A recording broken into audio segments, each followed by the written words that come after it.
जय हिंद प्यारे बच्चों, मैं डॉक्टर रूमा पांडे स्वागत करती हूँ आपके इंस्टा संस्कृत में। इंस्टा संस्कृत जहाँ आपको मिलता है कक्षा 4 से लेकर 12 तक के व्याकरण बिंदुओं और पाठ्य पुस्तकों की सरल व्याख्या। आज हम करने वाले हैं मणिका कक्षा 10 पाठ 9 सुस्वागतम भो अरुणाचले अस्मिन, अर्थात इस अरुणाचल में आपका स्वागत है। इस पाठ को हम अच्छे से पढ़ चुके हैं, इसके अर्थ को हम भली प्रकार से समझ चुके हैं और अब हम चलते हैं इसके अभ्यास प्रश्नों की ओर। तो आइए जरा ध्यान से समझ लेते हैं। एक पदेन उत्तरत कहते हैं एक पद में उत्तर दीजिए। तो यहाँ हमें क्या करना है, सिर्फ और सिर्फ एक पद में इनका उत्तर देना है। सूर्योदय भूमि ही अरुणाचलः कैहि सुशोभिता। तो क्या कहते हैं कि क्या कि सूर्योदय भूमि अरुणाचल किनके द्वारा सुशोभित है। तो हिमाद्री तुंग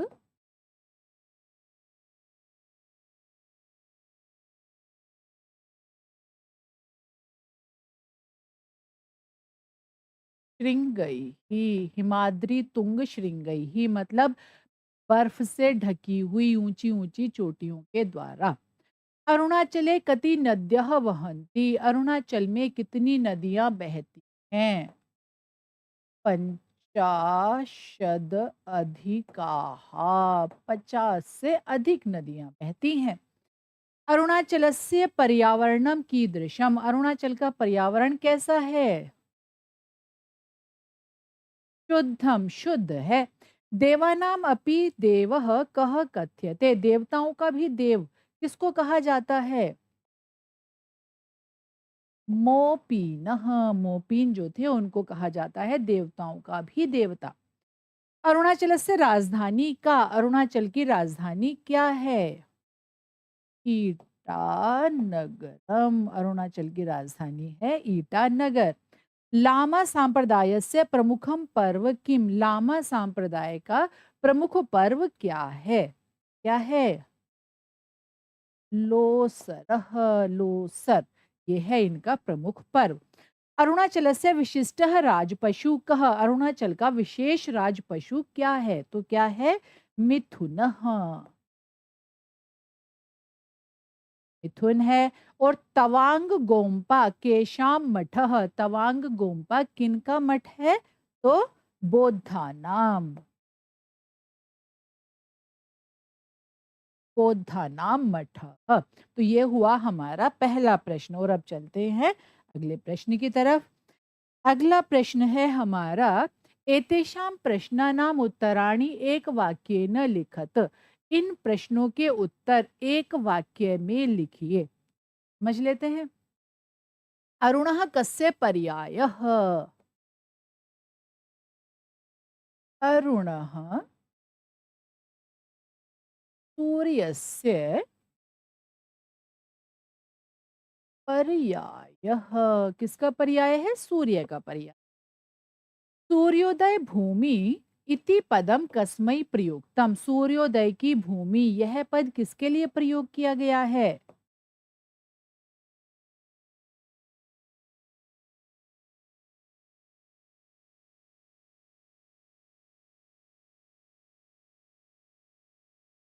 सूर्योदय भूमि ही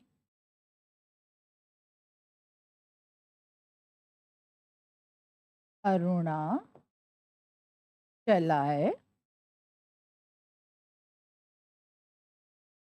प्रयुक्तम, अरुणाचल के लिए प्रयोग किया गया है।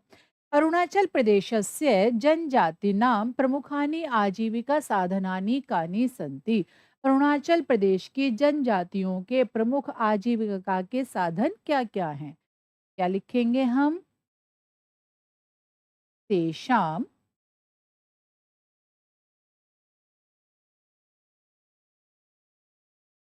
तेषाम आजीविका साधनानि कृषिः शिल्पकला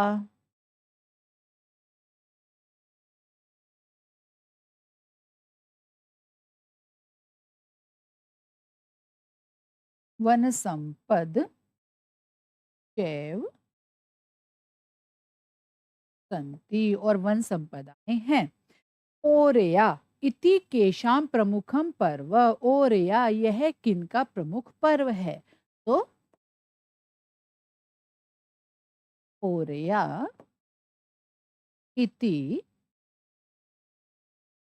वांगचो जनजातीनां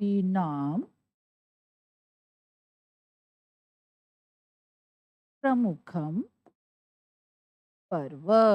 ओरिया जो है वो वांगचो जनजाति का प्रमुख पर्व है। तो ये हुआ हमारा प्रश्न और अब चलते हैं आगे। अगला प्रश्न है लामा संप्रदायस्य लोसर इति पर्व कदा मान्यते। लामा संप्रदाय का लोसर यह पर्व कब मनाया जाता है?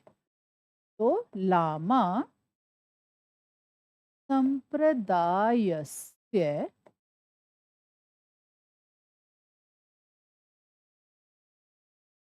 लोसर पर्व फरवरी मासे मान्यते। फरवरी के मास में मनाया जाता है। मोपीन इति कीदृशम पर्व अस्ति?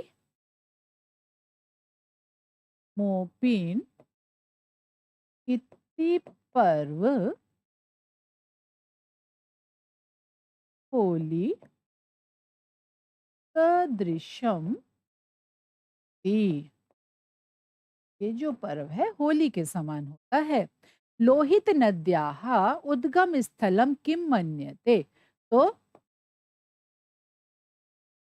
लोहित नद्याः उद्गम स्थलम परशुराम कुंडम मन्यते। ये हुआ हमारा एक पदेन उत्तरत। तो क्या कहते हैं? कहते हैं कि जो लोहित नदी का उद्गम स्थल है वो क्या माना जाता है? परशुराम कुंड को माना जाता है। उद्गम स्थल मतलब जहाँ से वो उत्पन्न हुई है, जहाँ से वो निकलती है, उस स्थान को उद्गम स्थल कहते हैं। ठीक है, अब आ जाते हैं प्रश्न नंबर 3 पर। अधोलिखित वाक्येषु स्थूल पदानि आधृत्य प्रश्न निर्माणम कुरुत। कहते हैं नीचे वाक्यों में स्थूल पद को आधार बनाकर प्रश्नों का निर्माण कीजिए। तो हम क्या करते हैं? हम एक काम करते हैं कि जो ये स्थूल पद है इनके स्थान पर जो प्रश्नवाचक शब्द आएगा वो हम यहाँ लिखेंगे। बाकी का तो जो बाकी का बचा हुआ वाक्य है वो ऐसे का ऐसे ही यहाँ पर लिख लिया जाएगा। जैसे अरुणाचल प्रदेशे पंचाशद अधिका नद्यः प्रवहन्ति। अरुणाचल प्रदेशे सप्तमी विभक्ति। पहली बात तो सप्तमी विभक्ति। दूसरी बात हमें क्या देखना है कि एक स्थान भी दिया हुआ है यहाँ पर। अरुणाचल प्रदेश एक स्थान भी है। और जिस तरह से हमने अभी पहले वाले पाठों में प्रश्न निर्माण का कार्य किया तो वहाँ पर हमने एक चीज़ आप लोगों को बार-बार बताई थी कि जब भी स्थान से संबंधित कोई प्रश्न पूछा जाता है तो वहाँ कुत्र का प्रयोग करते हैं। समय से संबंधित प्रश्न के लिए कदा का प्रयोग करते हैं। संख्या से संबंधित प्रश्न के लिए कति का। और फिर कहीं पर कुछ अव्यय शब्दों का भी होता है। इसके लिए एक विशेष वीडियो आप लोगों के लिए बनाई हुई है। आप उसको ध्यान से देख सकते हैं। चलिए पहले हम इस प्रश्न को कर लेते हैं। तो अरुणाचल प्रदेश यहाँ आ जाएगा पुत्र और बाकी का वाक्य हम ऐसे ही लिखेंगे और प्रश्नवाचक चिन्ह लगा देंगे। अरुणस्य प्रदेशः अरुणाचलः कस्य प्रश्नवाचक चिन्ह। अरुणाचले अनेके उत्सवाः मान्यते। अरुणाचल में अनेक उत्सव मनाए जाते हैं। अनेके के मान्यते क्या मनाए जाते हैं? तो अनेक उत्सव मनाए जाते हैं। वनौषधि नाम तो अयम स्रोतः एव अस्ति। वनौषधियों का तो यह स्रोत ही है। क्या? अरुणाचल प्रदेश। तो केशाम और फिर बाकी का वाक्य हम पूरा पूरा ऐसे ही लिख देंगे। तो ये हुआ हमारा यहाँ तक का प्रश्न निर्माण। कुछ वाक्य और भी हैं, उनको भी देख लेते हैं। ओरया इति पर्वणि अरुणाचले कृषि भूमि पूजनम सामाजिक कार्यम च भवति। अब कहते हैं ओरिया, इस पर्व पर क्या होता है कि अरुणाचल प्रदेश में कृषि भूमि का पूजन होता है और सामाजिक कार्य होते हैं। तो यहाँ हम लिख सकते हैं किम किम, बाकी का हमारा वाक्य हम ऐसे ही लिख देंगे। किम किम भवति, तो कृषि भूमि पूजनम सामाजिक कार्यम च भवति। भीष्मक नगर दुर्गस्य, षष्ठी विभक्ति हमें यहाँ दिख रही है, तो यहाँ हम लिख देंगे कस्य। ठीक है। अवशेषाः आर्य कला संस्कृति संपदा परिचायका, बाकी का हमारी पंक्ति आ जाएगी ऐसी। परशुराम कुंडम लोहित नद्या किंचित दूरम अस्ति, लोहित नदी से कुछ ही दूर पर है परशुराम कुंड, तो क्या होगा लोहित नद्याः कस्याः, पंचमी विभक्ति स्त्रीलिंग एक वचन। तो ये बन गया हमारा प्रश्न। परशुराम कुंड लोहित नदी से कुछ ही दूर पर है। तो कहाँ पर है, किससे कुछ ही दूर पर है, लोहित नदी से कुछ ही दूर पर है। ये हुआ हमारा प्रश्न निर्माण का प्रश्न। और अब चलते हैं हम आगे।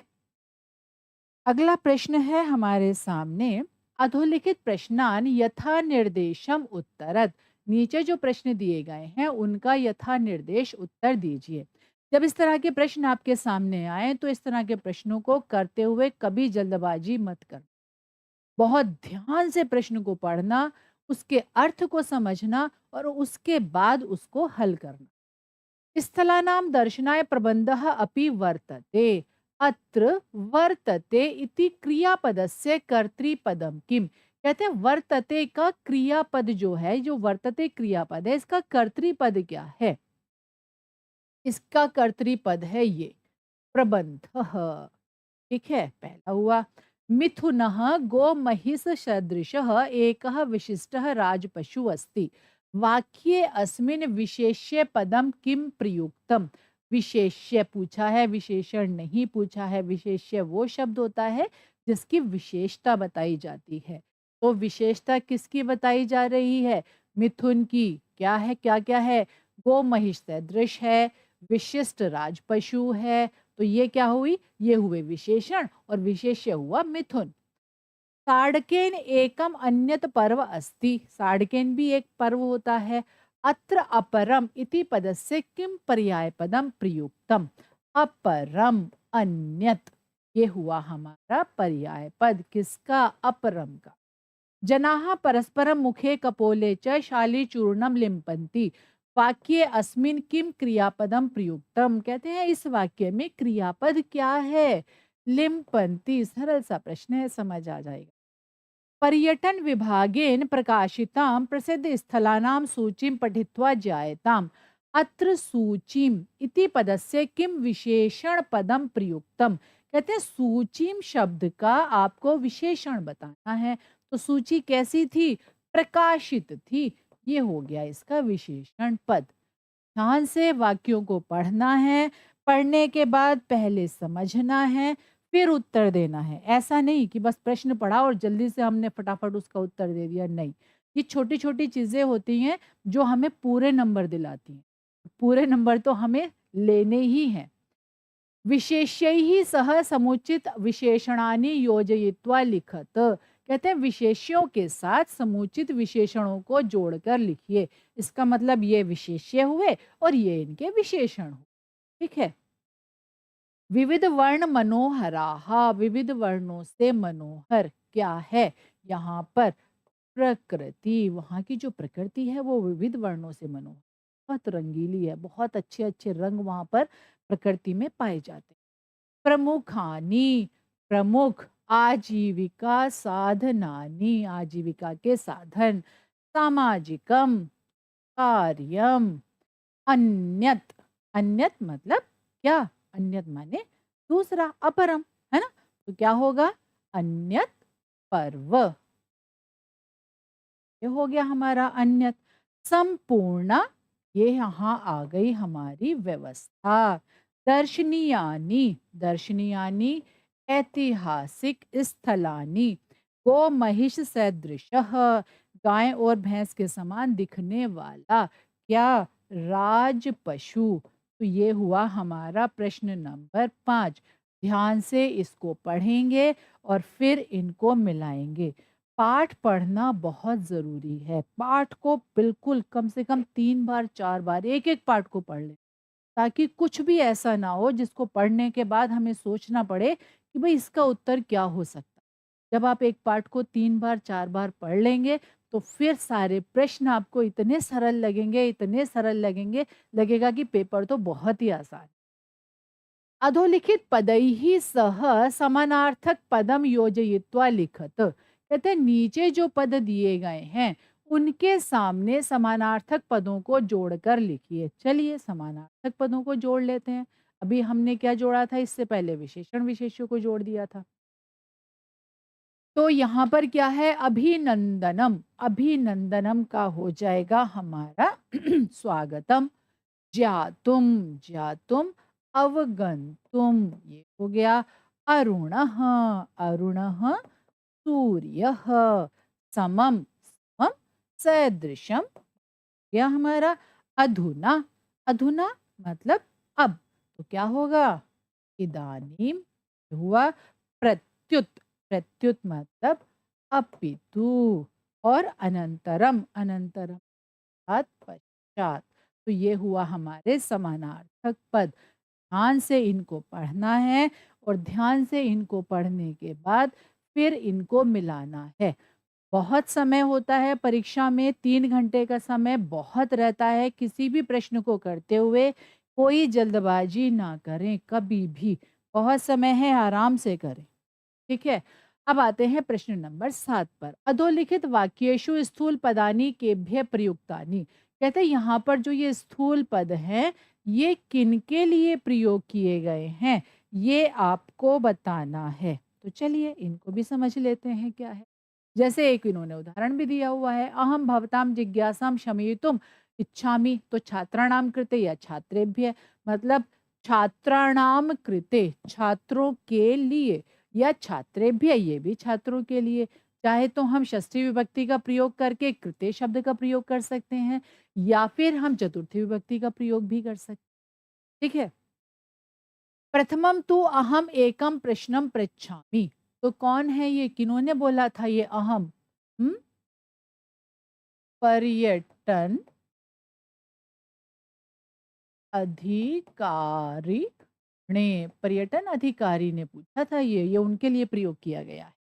सूर्यस्य प्रकाशः सर्वप्रथमम् इमं स्पृशति। सबसे पहले इसको स्पर्श करता है, किसको?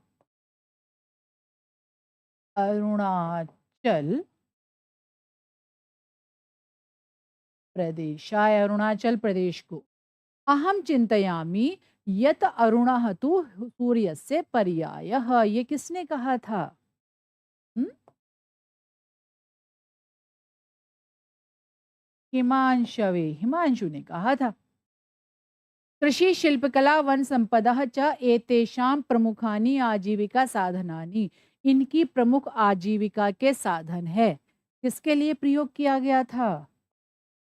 जनजातिभ्यः, जो जनजातियां वहां पर हैं उनके लिए प्रयोग किया। इदम अप्रैल मास इति मासे मान्यते। यह अप्रैल के महीने में मनाया जाता है। किसके लिए कहा गया है?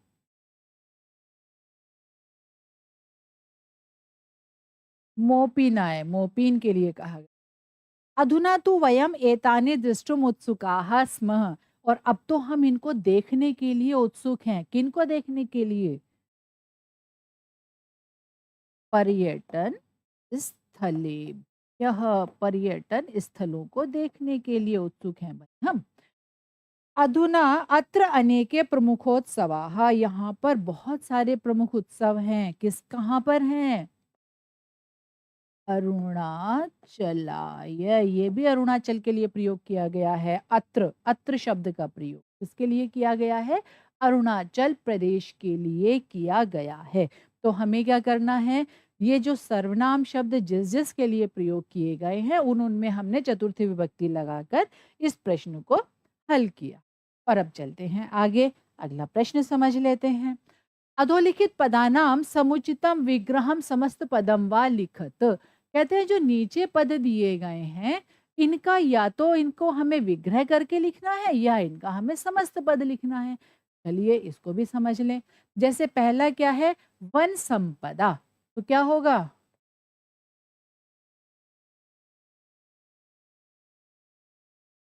वनस्य संपदा, वनस्य संपदा, वन संपदा, सेतोः निर्माणम, क्या बन जाएगा, सेतु निर्माणम, सेतोः निर्माणम, सेतु निर्माणम। पर्यटनाधिकारी, क्या बनेगा, षष्ठी विभक्ति है ना, पर्यटनस्य अधिकारी, पर्यटन का अधिकारी, पर्यटनस्य अधिकारी षष्ठी तत्पुरुष। हिमाद्रे तुंग श्रृंगानी तैही, हिम से ढकी हुई ऊंची ऊंची चोटियों और उनके द्वारा, तो क्या बन जाएगा इसका समस्त पद, हिमाद्री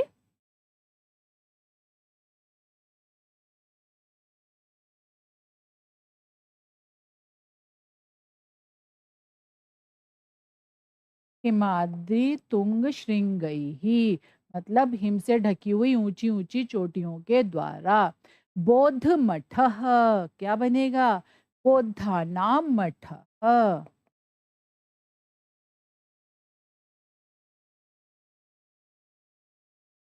बौद्धों का मठ, बौद्ध मठ, बौद्धा नाम मठ। फिर क्या आ जाता है हमारा, उदगमस्य स्थलम, तो क्या बनेगा, उद्गम स्थलम,